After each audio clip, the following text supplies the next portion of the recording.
Papež Frančišek je pri splošni avdienci obudil spomine na svoje 3-dnevno potovanje v Turčijo. Vernike je ob tem prosil, naj še naprej molijo, da bi iz tega obiska izvirali sadove dialoga tako v odnosih s pravoslavnimi kot z muslimani, pa tudi miru med narodi. Nasilje se rodi, ko pozabimo na Boga, zato sem vztrajal na pomenu tega, da si kristijani in muslimani skupaj prizadevajo za solidarnost, mir in pravičnost, in odločno izjavil, da mora vsaka država svojim prebivalcem in verskim skupnostim zagotavljati resnično svobodo bogočastja.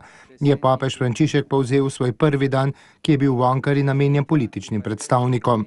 Drugi dan v Istanbulu je obiskal nekatere simbolne kraje za različne verske skupnosti, ki so prisotne v Turčiji. Osrednji dogodek dneva je bila sveta maša, ki so se udeležili tudi ekumenski patriarh Bartolomej, namestnik armenskega patriarha, siro-pravoslavni metropoliti in protestantski predstavniki. Skupaj smo prosili svetega duha, ki uresničuje edinost cerkve.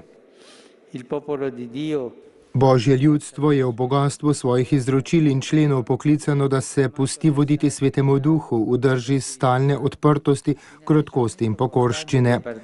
Tretji dan na praznik svetega Andreja je ustvaril pravi okvir za utrjevanje bratskih odnosov med rimskim škofom, Petrovim naslednikom, in carigrajskim ekumenskim patriarhom, cerkvijo, ki po izročilu izhaja iz apostola Andreja.